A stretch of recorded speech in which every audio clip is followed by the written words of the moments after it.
सभी को नमस्कार। कल हमने सूरदास के पदों का पहला पद यहाँ पर पीपीटी के माध्यम से पढ़ा था। उसी का दूसरा पद हम यहाँ पर पढ़ेंगे। दूसरा पद उसका जो प्रसंग है, यहाँ पर जब कृष्ण के माध्यम से भेजे हुए उद्धव के द्वारा योग संदेश का ज्ञान गोपियों को सुनाया जाता है, तभी गोपियाँ उद्धव को कृष्ण के प्रति अपने अनन्यतम प्रेम की भावना को जागृत करते हुए कहते हैं। तो यहाँ पर जो भावार्थ है, उसका प्रतिपाद्य विषय है वो यह है कि श्री कृष्ण को गोपियों के द्वारा कृष्ण के प्रति दिया गया अनंतम प्रेम को प्रकट करना।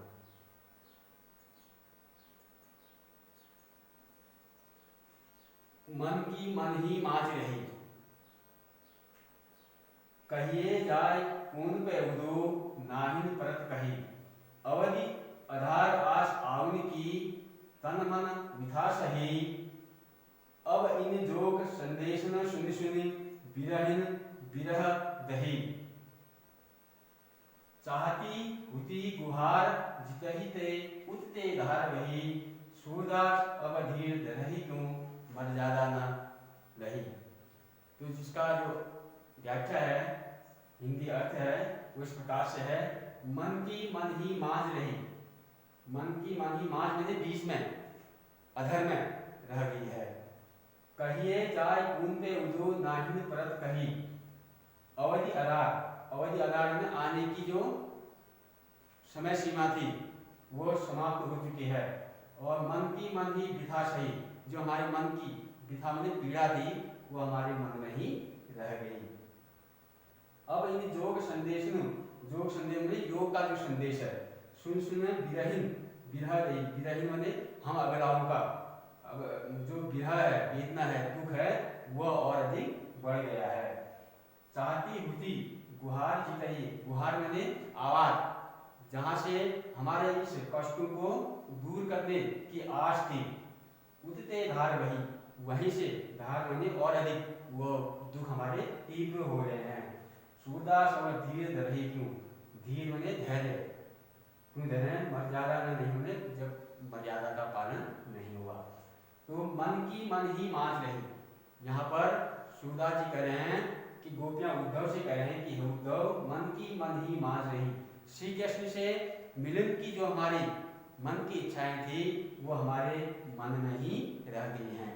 अर्थात हमने सोचा था कि श्री कृष्ण अपने प्रवास की अवधि पूर्ण करके शीघ्र ही हमसे मिलने आएंगे और श्री कृष्ण से मिलन के पश्चात जो हमारी मन की पीड़ा थी वो समाप्त हो जाएगी। लेकिन तुम्हारे द्वारा योग का संदेश यहाँ जो हमको सुनाया जा रहा है, उसको सुनकर ऐसा लग रहा है कि हमारे जो मन की अभिलाषाएं थी, इच्छाएं थी, वो हमारे मन में ही रह गई हैं। कहिए जाय कौन पे उदो नाहिन परत कही। कहिए जाय कौन पे उदो, कहें कि जो है जिनसे हमने अपने मन की अभिलाषाएं कहने के लिए इच्छाएं व्यक्त की थी, नाहिन परत कही, और श्री कृष्ण के अलावा वो मन की व्यथा और हम किसी को नहीं बताना चाहती थी, वो व्यथा हमारे मन के अंदर ही रह गई है। अवधि आधार आस आवन की तन मन वृथा सही। कहें कि श्री कृष्ण मथुरा जाते समय हमसे यह कह गए थे कि मैं शीघ्र ही पुनः यहाँ मिलने आऊंगा, लेकिन वो मथुरा से ना करके उन्होंने जो आज तक हम उनके वियोग के दुखों को इसलिए भी सहन कर रहे थे कि हमने सोचा था कि शीघ्र ही श्री कृष्ण आएंगे और उनसे हमारा मिलन होगा। लेकिन अवधि आधार आस आवन की, लेकिन उनके आने की जो समय सीमा है वो अब समाप्त हो गई है, क्योंकि उन्होंने उद्धव के माध्यम से योग का संदेश हमें यहाँ भेजा है। तुम तन मन वृथा सही, और इसलिए हम अपनी इस मन की पीड़ा को सहन कर रही थी कि श्री कृष्ण शीघ्र आएंगे और उनसे हमारा मिलन होगा। अब इन योग संदेश ने सुनी, लेकिन श्री कृष्ण खुद तो आए नहीं, लेकिन उद्धव के माध्यम से योग का संदेश हमारे लिए भेजा है। तो इन संदेश ने सुनी, इन योग के निर्गुण ब्रह्म की उपासना का जो योग संदेश हे उद्धव तुम बार बार हमें कह रहे हो, इन संदेशों को सुनकर विरहिन विरह दही, हम जो विरहिनी हैं, जो दुखी अबलाएं हैं, हमारी जो विरह की वेदना है, पीड़ा है, वो और अधिक तीव्र हो चुकी है और अधिक बढ़ गई है। क्योंकि आज तक तो ये आशा थी कि श्री कृष्ण आएंगे तो हमारे मन की जो दुख है वो समाप्त हो जाएंगे, लेकिन अब ये अभिलाषा भी समाप्त हो गई है। इसलिए विरह विरह रही, इसलिए हमारी जो दुख की सीमा है वो और अधिक बढ़ गई है। चाहती हुती गुहार हित हिते उठते लहर गई। चाहती हुती मैंने जहां से हम अपने दुखों को दूर करने की बात सोचे थी, दुखों को दूर करने की बात कहाँ से थी? श्री कृष्ण से मिलन होना। लेकिन श्री कृष्ण से मिलन की इच्छाएं आशाएं अब समाप्त हो चुकी हैं, उठते लहर गई। और वहीं से अर्थात श्री कृष्ण खुद न आकर के उनने जो योग का संदेश तुम्हारे के माध्यम से भेजा है, हे उद्धव, इसलिए उठते लहर गई। श्री कृष्ण के न आने से ही जो हमारी विरह की वेदना है वो अधिक और अधिक तीव्र हो गई है और अधिक उसमें वृद्धि हो गई है। सूरदास अब धीर रहे क्यों मर्यादा न रही। अंत में सूरदास जी कहते हैं कि गोपियां उद्धव से कह रही हैं कि हे उद्धव, अब धीर रहे क्यों, अब हम किस लिए धैर्य धारण करें, क्योंकि मर्यादा न रही, क्योंकि जब हमारी कोई मर्यादा ही नहीं रही, अर्थात श्री कृष्ण के आने की कोई आश ही जब नहीं रही तो हम किस लिए धैर्य धारण करें। तो यहाँ पर जो इसका ये शब्दार्थ यहाँ पर दिए गए हैं, तो इसको भी जो है याद कर लेंगे ताकि आपको जो है इनका पदों की व्याख्या करने में आसानी रहेगी। व्याख्या यहाँ पर दी गई है, इसका भी आप जो है जहाँ पर नहीं आ रहा वहाँ पर यहाँ से आप देख सकते हैं।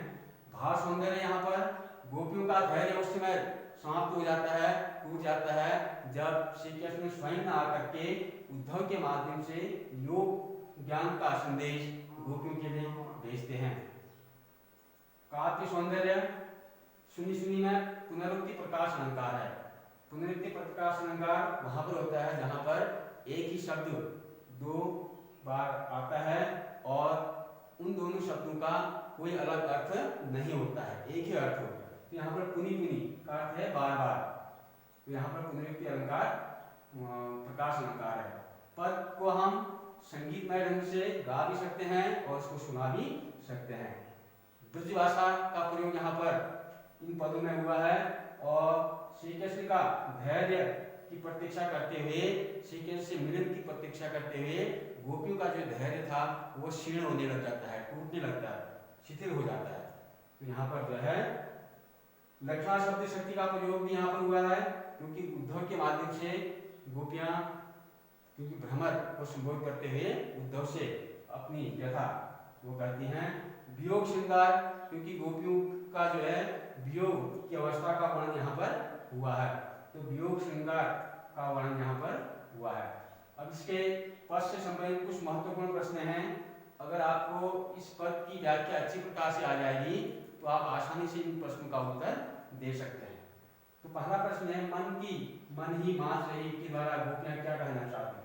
मन की मन ही मात रही के द्वारा गोपियां यह कहना चाहती थी कि जो है श्री कृष्ण शीघ्र ही श्री कृष्ण से हमारा मिलन होगा और जो हमारे मन की व्यथा है वो व्यथा हम श्री कृष्ण से जाकर कहेंगे और हमारे मन की पीड़ा दूर होगी। लेकिन ऐसा न हो करके श्री कृष्ण ने उद्धव के द्वारा जो योग का संदेश गोपियों के लिए भिजवाया, उससे उनके मन की जो पीड़ा थी वो उनके मन में ही रह गई। दूसरा प्रश्न है, गोपियां अपने मन की व्यथा किससे कह रही हैं। गोपियां अपने मन की व्यथा उद्धव से कह रही हैं, तो यहाँ पर उद्धव के माध्यम से वो अपनी मन की व्यथा कह रहे हैं। श्री कृष्ण ने गोपियों को क्या संदेश भिजवाया।